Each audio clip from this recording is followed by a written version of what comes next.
if I had chosen to go back to the hospital and this had happened, it would have been a completely different birth because they would have put me on Pitocin and I would have had her hours earlier, but it would have been an augmented birth and it wouldn't have been natural. Like, obviously, my body needed a stall for 12 hours or 8 hours or whatever to like really rest and relax to get things going so I could pop her out fast. I mean, if I'd been at the hospital, who knows what would have happened. And I'm really glad I didn't have that being shoved down my throat, like, ever. Or even because the midwives were just like, oh yeah, she's just up high. She'll come down in a couple hours. Call us when you're ready. And they just left. Like, they're not hovering. They don't care. They know it's going to take care of itself. And they're like, okay, bye. And that was wonderful, like so wonderful to not have them like hovering with nothing happening. This week's reviewer of the week is Maria Martins Thiessen. I hope I said that correct. And she said, love this podcast. I have a little obsession with birth stories and all things birth. Welcome to the club, by the way. I started binge listening to your podcast a couple months ago and absolutely love every single one of them. Awesome. I'm so excited you're here. Currently not pregnant or have any kids, but praying the Lord will bless us with kids soon. Can't wait to experience that and learn all the things. I've already learned so much from you. Thank you. I am definitely sending some prayers and love your way that the Lord will bless you with some kids soon as well. And I love that you're here before you're even pregnant because that is so fun. And I love that you love birth stories because today we get to hear another one. And the funny thing about this birth story is it is her second time on the podcast. She is an MAB mom, my essential birth mom. It is her third baby. She has already shared her birth story with us on the podcast, but it still has not aired. Like, we get so many requests and we get to record all these podcasts. And so her first birth story has not aired while we are recording her next birth story, which I just think is so fun. But with that, Maren, hi, welcome back to the podcast. I'm so glad you're here. Yeah, thanks for having me back again. yeah, you have great stories, so why not? With that, like, do you want to, why don't you, since we have the other one, but people are not listening to these in succession, why don't you share a little bit about you and your family, and then we'll kind of dive into this pregnancy. Yeah, of course. Like I said, my name is Maren. I live in the Boise, Idaho area, kind of farther rural. I can't say that. Rural. I live in farmland. Like Stephanie mentioned, this is my second time on the podcast talking about my third birth. I have 3 daughters.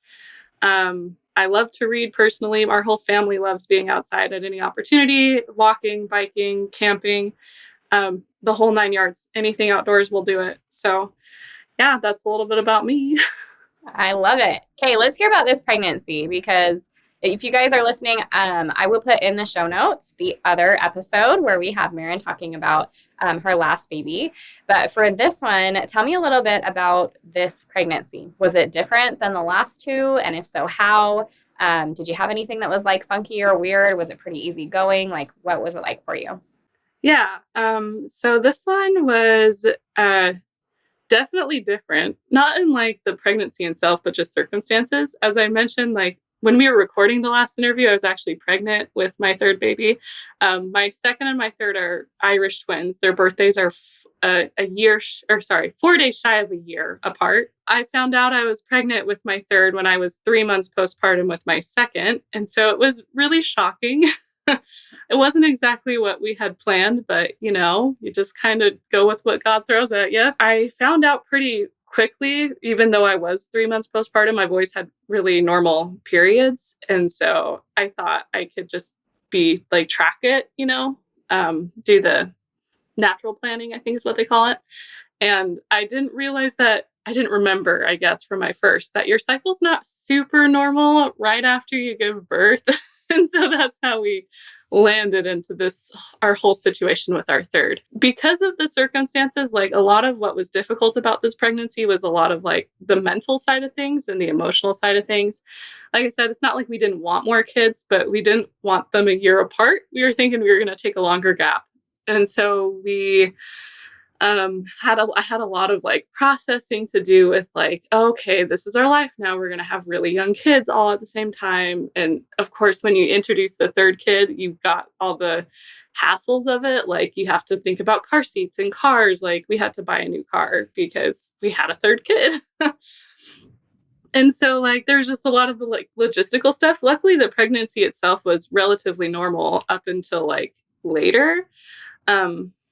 I had a lot of like pelvic floor issues, I think, or not a lot, but I had some pelvic floor issues. I my hypothesis being that I didn't really have enough time to recover between the second and the third pregnancy. And so everything was just already loose and stretched out. And yeah. Probably So that was fun. an accurate thought there. I think it's just the lack of like healing time and all the like pressure and everything down there. Like it totally makes sense that things could be a little trickier for sure. Mm-hmm. Yeah. Well, that's and my midwife would even say that. She's like, yeah, your pelvic floor is probably a little bit, off. Right. It's like, thanks. Totally true. How about, so for you guys who are listening, just to like recap shortly, Maren, your first birth was in a hospital, correct? Yes. Okay. And so that didn't go exactly as you had hoped. And so your second birth was at a birth center. Where was this one? So this was actually a home birth. I decided to do well-rounded and hit all the experiences. But it was with the same midwives who I had my birth center birth with. They had a home birth option. And so I originally went into the pregnancy. Well, I should say it took me a long time to like work up the courage to be okay with the birth center again. The pain from childbirth number 2 was very fresh. And I was really like, man, an epidural sounds great because I don't want to experience that again. I remembered it very well. But I ultimately decided to go back with the out of hospital thing or out of hospital option because I just, you get listened to so much better with midwives than with OBs, at least in my experience. Yeah. And I already knew the midwives I'd be going back to, as well as like postpartum recovery is just so much better when you're not in a hospital. Like, in my personal experience, I would 100% not go back to the hospital just to avoid the postpartum stay. So that's why I chose to go back to the midwives. And then I opted to go with the home birth option primarily because I didn't want to labor in the car again. That was like the big deciding factor for me. I think I was in transition when I was on the car ride to the birth center with number 2, and it's like a 30-minute drive. And so it was not pleasant. And I really did not want to repeat that experience. So I decided to do a home birth this time. I love that. I love that you kind of share the thought process behind that because there are some of us, myself included, where you just kind of inch forward a little bit till you end up at home because of some of the things that you mentioned. Where you're like, you know what? Actually, like I've done this before and the convenience and comfort and I just put me in my house. Okay. I feel pretty good about that. So I like that. Was there, working with this midwife, was there anything that came up during this pregnancy? Were there any talks of induction? I would love to hear how many weeks you were pregnant at the end here. Did you have anything weird like broken bag of waters beforehand, prodromal labor, GBS positive, gestational diabetes, anything like that? Yeah. So I was super lucky. I've always been lucky with my pregnancies to not have really any complications. I have a history of diabetes in my family, both gestational and like type 1 diabetes. So I was I'm always worried about that, but I didn't have gestational diabetes. I wasn't GBS positive either. By the end, so I gave birth at 40+1. So I was just over my due date. But that's the longest I was ever pregnant with any of my babies. I never made it to my due date before. And so the closer I got to that due date, the more discouraged I got. And I remember like at my appointment on my due date, I was like, look, if I hit 42 weeks, I will get risked out. Can you tell me what that process looks like? And my midwives were like, you're not going to make it to 42 weeks. We'll cross that bridge when we get to it. So they wouldn't even like talk about a possible induction with me, even if I asked for it. And so that was kind of nice. They're like, that has to be comforting. No, that's not a thing. Like, did that help you put it out of your mind a little bit? I went into this whole, like, again, I got really discouraged by the end. So the whole time I was thinking on or before, I think I was going to hit like 42 weeks, like on April 11th or something. So I kept saying on or before April 11th, I will have this baby. And so I had that April 11th date stuck in my head. And so I kept on wanting to be like, look, can you tell me if this is going to happen? And they're like, no. And I was like, okay, well, it was kind of frustrating, honestly, because I'm a planner. And I was like, let me just plan for this. But they wouldn't let me. Oh, that's awesome. And so hard. I totally get it. Yeah. I mean, it's a good hard. I'd rather have them being like, let's not talk about induction instead of them being like, come on, you've hit your due date. Let's send you to the hospital. Like I'd much rather have it the way it went. Good. Let's talk about your birth partner. How was he this go around? Is like what was different? What was the same? What was awesome? Oh, a lot of it was the same. I mean, we're all just really so this pregnancy in particular, it was just again, circumstances were hard because we had a 2-year-old and then when we found out we were pregnant, she was 3 months old. So we were really just like really busy with our lives through this whole thing. But he was like really gung ho about all the decisions I made. He was a little bit skeptical about the home birth thing. He's like, do you really want to deal with like the idea, like every time you walk past that spot, you're going to be like, that's where I gave birth to my child. It's like, do you really want to live with that in your head? I was like, yeah, I'm okay with it. So he was a little skeptical, but he's awesome in that he's like, you know what? It's your body, your baby. I mean, his baby too, but he's like, you're the one doing the work. I will support you no matter what you want. So he got on board with it. And I think he liked it too, because part of like the home birth thing is that you kind of have to like prep your home in certain ways. And so he liked having actual things he could do when I was in early labor to like distract him, I think. So he ended up like liking it that way. That's awesome. How about preparation? So, third baby, and you've done this twice before, but I want you to tell moms what kind of prep work you did. And if you felt there was, as you went on into this third pregnancy, if it ended up being more mental, more physical, but like, if you can, tell me what your day to day looked like and anything that you did, like, even in distance time. Like, we did this every day, but like every week or every couple weeks, we made sure to do these things too. So prep. I'll start with the physical prep. I really struggled to just eat in general. And so for me, like the big physical prep was making sure I was eating enough and then drinking enough water. So that was like my huge thing that I really focused on. When I was 28 weeks, I made a goal to walk 8,000 daily steps just to get like some more exercise into my life. And that lasted up until 34 weeks. I kind of got some pretty intense pelvic girdle pain at the end, and I just couldn't walk anymore. And I was bad, and I didn't really do the 3 exercises. I couldn't. I had too many other kids. Every time I tried to sit on the floor to do any kind of stretching, they'd like climb on me. And I was like, I just can't do it. A lot of my prep turned into like mental prep. I spent a lot of time just thinking about birth and like envisioning what I wanted. I spent a lot of time talking over what specifically I wanted with my husband, like what fears I had, what I wanted to do about them, talking through what I was worried would happen. And so what I could do to like make sure it didn't happen. And then like for about the last month before I gave birth, we had like rounds of illness going through my house, just kind of perpetually. Someone was always sick. So I spent a lot of time like cuddling with sick kids, my other sick kids, especially like at night. And so I would like just when I was awake at night, I would meditate or I would pray. I spent a lot of time praying, just trying to find a little bit of peace and comfort in like the chaos, because, dealing with sick kids is not fun. Dealing with sick kids when you're pregnant is like really terrible. And I just spent a lot of time praying for strength, especially like, I don't know how I'm going to do this, but I've got another kid on top of it. Like, I don't know what's going to happen. Just help me, please. So a lot of like the mental prep work was towards the end, a lot of meditating, a lot of prayer, and a lot of just envisioning and that visualization, what I wanted it to look like.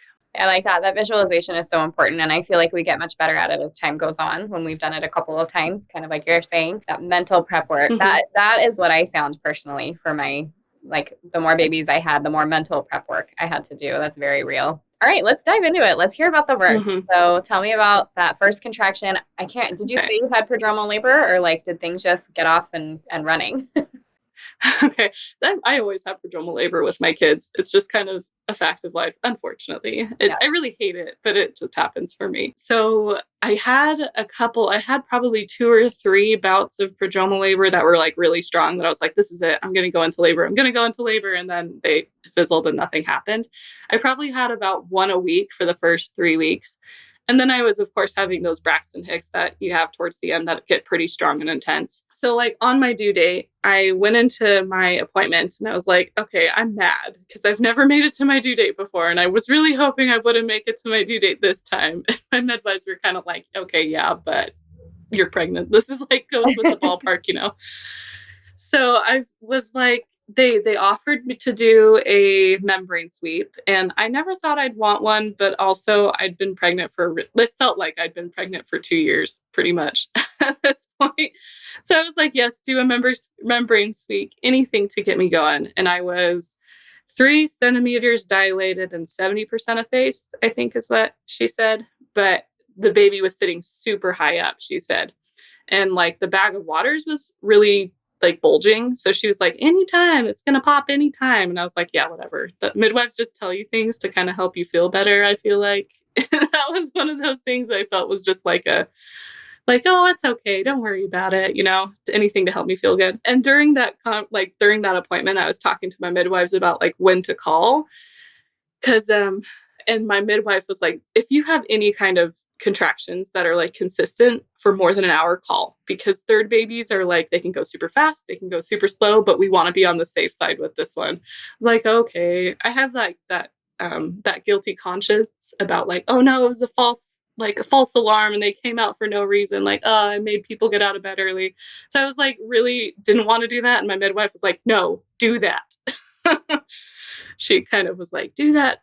Yeah. Anyway, so I had that appointment in the morning. I went about the rest of my day with like those kind of normal Braxton Hicks, but they definitely were like getting intense. And like towards the evening, I started noticing them like in my back rather than in just my stomach. And so I was up in the early or the late evening, like 10 o'clock with my baby because she was sick. And I was like, I noticed I was struggling to like stay still through the contractions. Like I couldn't cuddle with her very consistently because I just had I couldn't sit still. So once she got back down to sleep, I was able to go to bed for like 3-ish hours and like dozing. So then a couple hours later, I woke up because I had a bowel movement and I just couldn't fall back asleep. So I woke my husband up at about an hour after that. And after another 30 minutes, I was like, okay, I think this might be something real. So I called my midwives, and I had my mom come to this birth as well. So she came over at that time too. And so people started showing up. And like, this is where I said, like, my husband was happy we had a home birth, because while I'm sitting there kind of in this early-ish, active-ish labor, he's like filling up the birth tub and like prepping the table and getting out all the stuff that we wanted and like arranged the stuff that we couldn't do because we have kids, and they get into everything. So he was happy to have like that hands-on stuff to do. And then like, I was happy to have my mom there because she just wanted to sit there and talk with me. And I like talking when I'm stressed. So that helped a lot. So then like for those couple hours, once people showed up, like I was wandering the house, trying to labor a little bit. The contractions were like strong, but I wasn't like needing to vocalize to get through them. And they weren't super close together. And so it was kind of like, again, kind of active-ish, kind of early-ish. We didn't really know what was going on. But after a couple hours, it was like 6 a.m. And so I was like, I'm tired. I'm going to take a nap. I basically haven't slept tonight. So I laid down in bed and took a nap. And I think everybody took a nap. Like we found blankets for my midwives and they crashed on the couch and took naps. And after about an hour, we all got up. I ate some breakfast and like contractions were totally slowing down. They weren't as strong anymore. They weren't as close together anymore.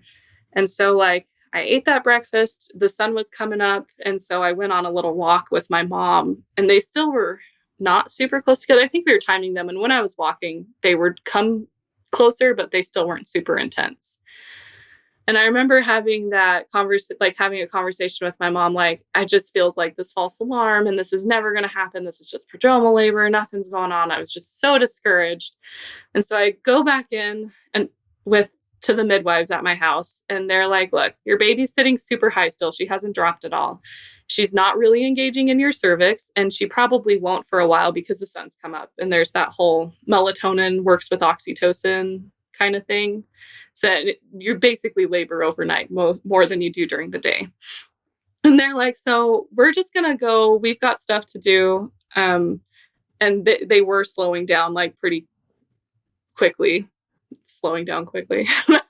So they were like, we don't think they're going to pick back up for a while. So we're just going to leave you guys here to do what you want to do. And we're going to leave. And so the midwives left all their stuff. And then left themselves. They wrapped me up in like, one of those baby wraps, like the ones that's like a million yards of fabric that you just kind of tie yourself in an intricate knot in. So I had one of those. And so they tied my belly, like holding it up against me to try to get her to fall into my cervix. And they're like, stay there for a couple hours. You can take it off after that, but call us when things pick up again. And they left. And I, again, was super discouraged because it felt like a false alarm. But my husband kept being like, look, they left their stuff. They're obviously planning on coming back pretty soon. Like, they don't expect this to be long. You don't have much longer to go around. I was like, okay, whatever. So then, like, I spent the whole day just kind of relaxing. My contractions were, I remember they were strong enough that I couldn't really talk through them. But when I wasn't having a contraction, I felt pretty fine. So like I watched TV, I took a nap, I showered, I talked to my best friend on the phone for a couple hours. At some point in the morning, my mom left as well. So it was just me and my husband. And we're kind of like feeling weird because we don't have our kids with us. Like my in-laws have our kids, but we're just kind of like waiting and playing this waiting game. And it felt like really discouraging. Like it felt really discouraging because we couldn't like do anything because I'm kind of in labor. Like I was in labor, but not very active labor. So I couldn't like go anywhere or do anything. I was just kind of stuck at home waiting. And that's like the worst. I'm not a good waiter. Like I'm terrible at it. And so this was, I think, God's way of making me practice. And so, like, contractions were, like I said, I couldn't talk through the contractions, but was talking easily between them. And they were coming anywhere from like 15 to 40 minutes apart. So there's quite a big break. Anyway, so the midwives left at like 8 a.m. About 4:30 p.m. So like 8 hours later, I noticed that the contractions were getting like really long. And I was having to like really vocalize through them, but the contractions themselves were like 2+ minutes long. So they were long contractions, but they were still like 20 minutes apart. And so around this time, we briefly had my kids while my in-laws traded with my parents who had, custody of the kids. And so I remember when I stood up to help get my kids' stuff ready to send them off with the other set of grandparents, like the contractions started getting closer together and they're still really strong. And then when we swatched, or when the other set of grandparents took my kids, my mom came back and she brought me dinner. So I was like, I'm going to eat laying down because that's the only time I have any kind of break from these contractions. So I laid back down, they spaced out. I was trying to eat and I was able to eat a little bit between the contractions. But after about 3 contractions, I was afraid I was going to start puking it back up. So I was like, I'm going to stop eating. And I had to I was laying on my bed on my side eating, and I'd have to like roll over onto hands and knees to deal with the contractions.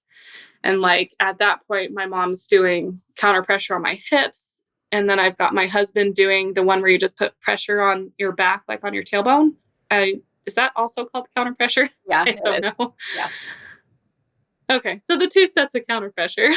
And so they were both doing that while I was trying to eat dinner between these contractions, right? So after like a couple minutes, I was like, I think we should probably call the midwives again.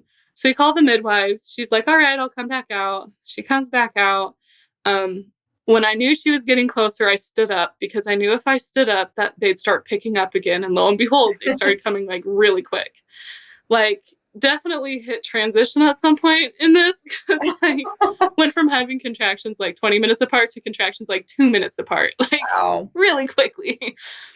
And so she shows up so I called the midwife at 6:30. She showed up at like 7:15. And I knew that she wanted to do vitals when she got there. And so I saved getting into the tub till after she did the vitals because she could do them in the tub, but I just didn't want to like have that mess with my mind game when I got in the tub. And so she did the vitals and I was like, oh my gosh, I've still got hours left of labor because when I hit transition with my second, I still labored for like 2 other hours. My midwife was like, probably not. And I'm like, again, that's just what midwives say. What does she know, And she's like, well, baby's definitely lower. Like, she's definitely dropped. Like, to find her heartbeat, she had to find it a lot lower. So she did the vitals. I got in the tub like 10 minutes later, and I remember being like, okay, this is doable. I can do this for another couple hours. And then like within 1 or 2 minutes, my water broke. And it was like an audible pop, even though it was underwater.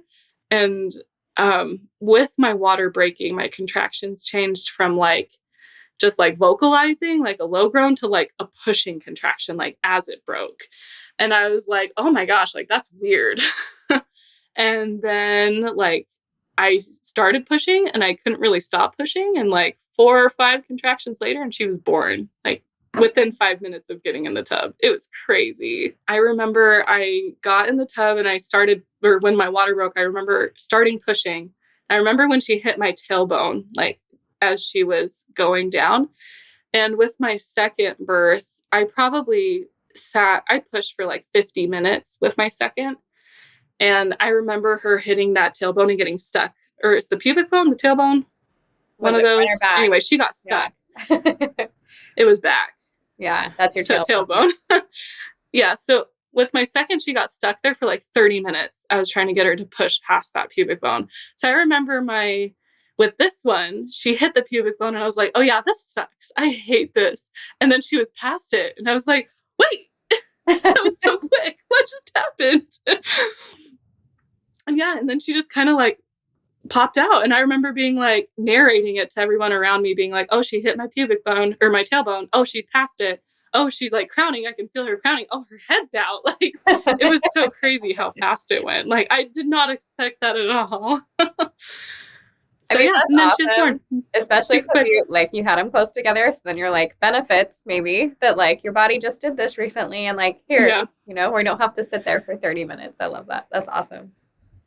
Yeah. And like the whole time I was pregnant, the pain I remembered the most from childbirth was the pushing with my second. I remember being like, oh man, that just sucked. An hour of pushing. Like, I don't ever want to do that again. So I was praying the whole time I was pregnant, like long early labor, short active labor. Like, let me just push them out in 1 or 2 pushes and I'll be good. And like, lo and behold, that's what happened. So even though like the waiting was super tough, like the 20 hours of early labor, like definitely had its benefits. Yeah, that's awesome. Had that nice short pushing stage, which is really what I wanted. Yeah. Oh, I love that. That's so great. Will you take a moment and maybe talk about what your contractions felt like and if it felt any different than the time before? But you kind of mentioned it early on where you're like, I started having them like down low, like cramping, and then they started wrapping around to the back. Mm-hmm. So like, how did they increase in intensity or like, where did you feel them? And then I'd love to hear what you were doing to be able to work through them. I definitely am one of those people that feel back labor like almost exclusively. So that's fun. So that's how I could tell the difference between like the Braxton Hicks and the real contractions was like, it would start in the front and then I'd wrap around to my back. And as they got more and more intense, it was like, I needed that pressure on my tailbone almost more than I needed it on my hips, just to help with that. But yeah, it just kind of for me, the contractions just felt like the super tight. And then like it started as the tightening and then got like the low pain and then the back pain. And then it just, as they got intense, the pain just got more intense, I guess.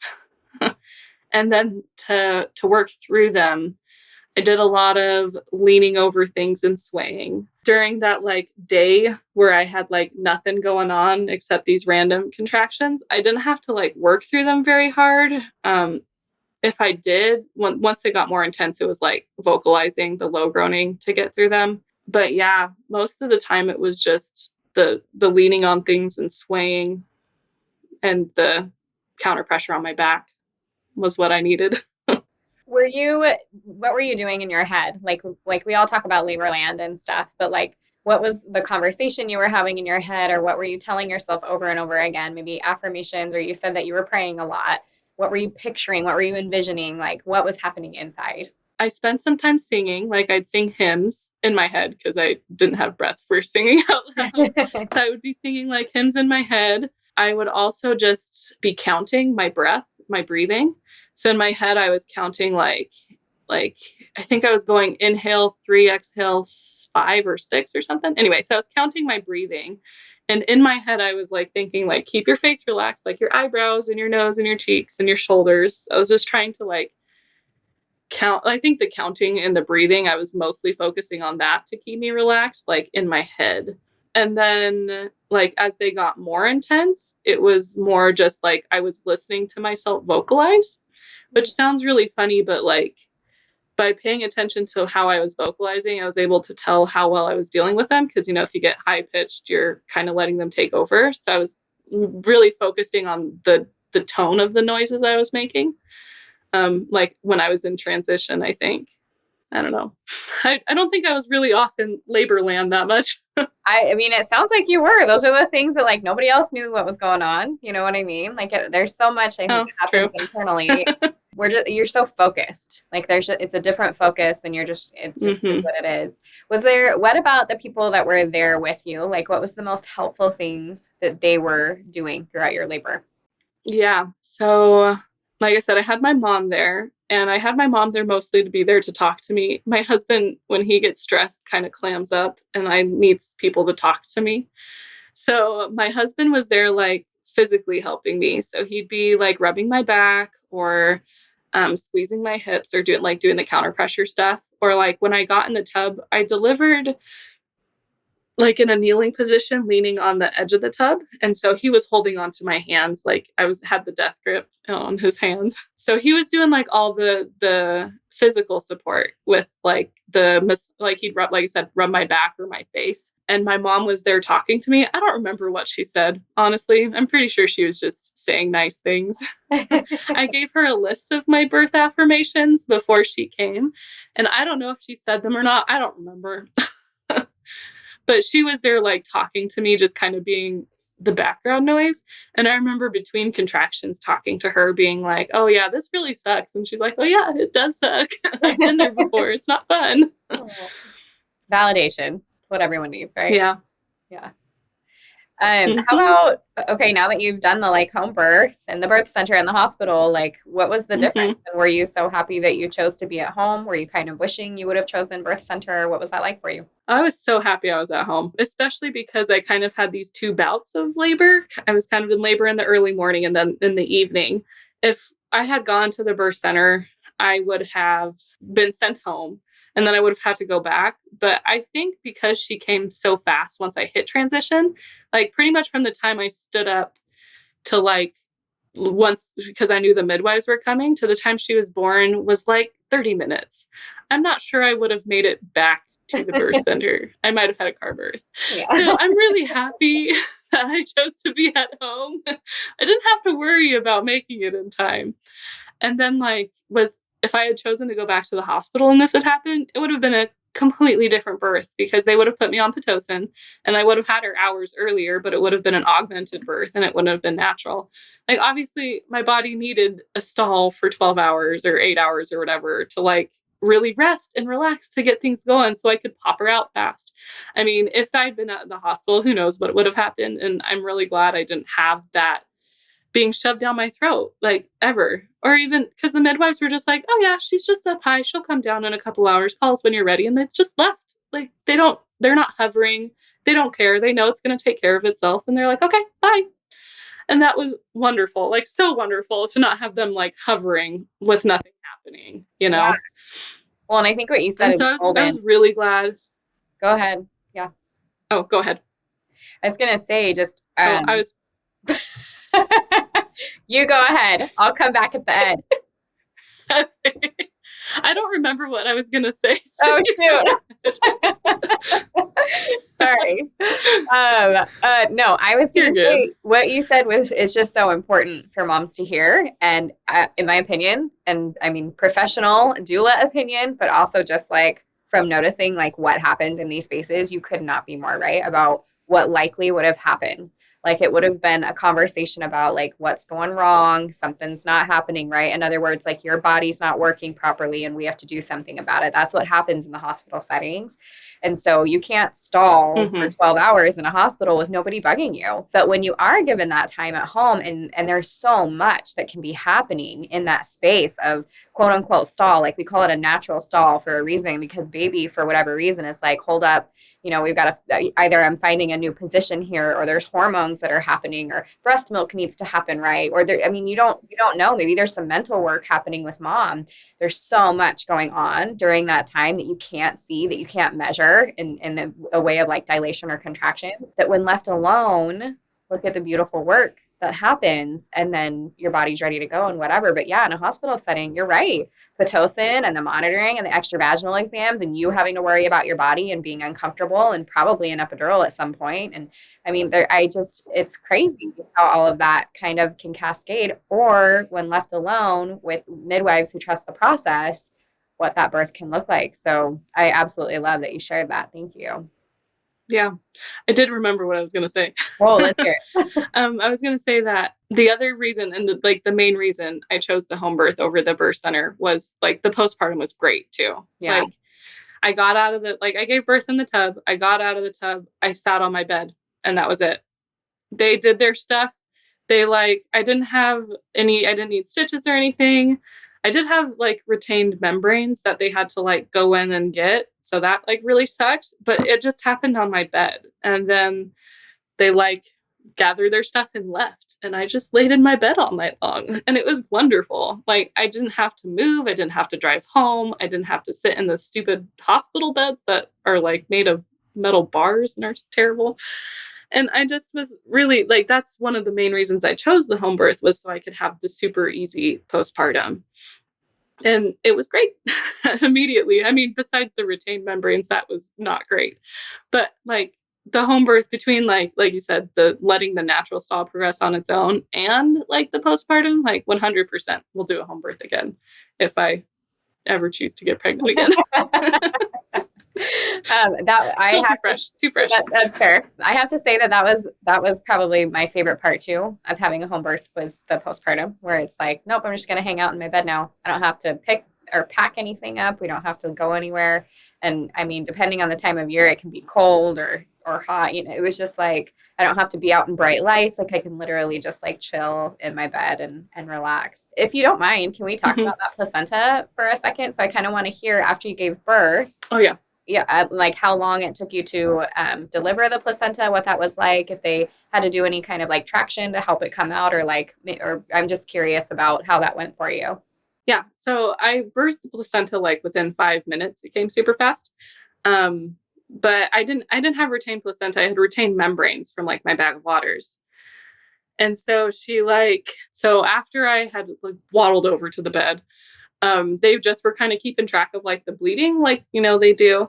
And she was like, you're bleeding a little bit more than we'd like. So they gave me a shot of Pitocin, and then they kept on, I guess, seeing little pieces of membrane come through with like the big blood clots. And so because I was still bleeding a lot, they were like, well, you probably have stuff that's stuck up high in your cervix. So then they just like got a pair of, like, I think it was just scissors that were wrapped in gauze, basically, and had to like go up and like swab at my cervix to get the membranes out. And they were able to get them all out. So the bleeding like subsided pretty quickly after that. But yeah, it was not fun. I was still very sore, obviously, and like within an hour of giving birth. Yeah, not fun. But I love that it was just have any like I said, the retained membranes. Yeah. Oh yeah, no, it was great. I didn't need stitches or anything. Just the only hiccup was that retained membranes. Yeah, not grand. Yeah. Would not recommend. Oh, well, that's awesome. What a neat story. You know that I love these episodes, and I love to leave moms with like your very best advice that you can give them. And I feel like after 3 babies, it's going to be good. So I want to hear if there's advice that you can give moms and for their partners, what would that be? Yeah.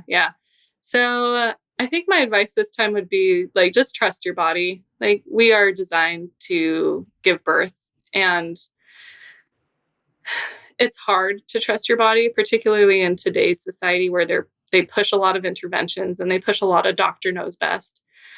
And I mean, like we talked about, if I had been in a hospital setting with a doctor, like it would have been such a different birth and not quite as wonderful as it was. And if I had even just been like with an OB and me like getting closer to my due date, I would have been like, yeah, induce me. I'm sick and tired of being pregnant. But because I let it happen naturally and I let it work its own way through its stall, like I was able to let my body do what it was designed to do.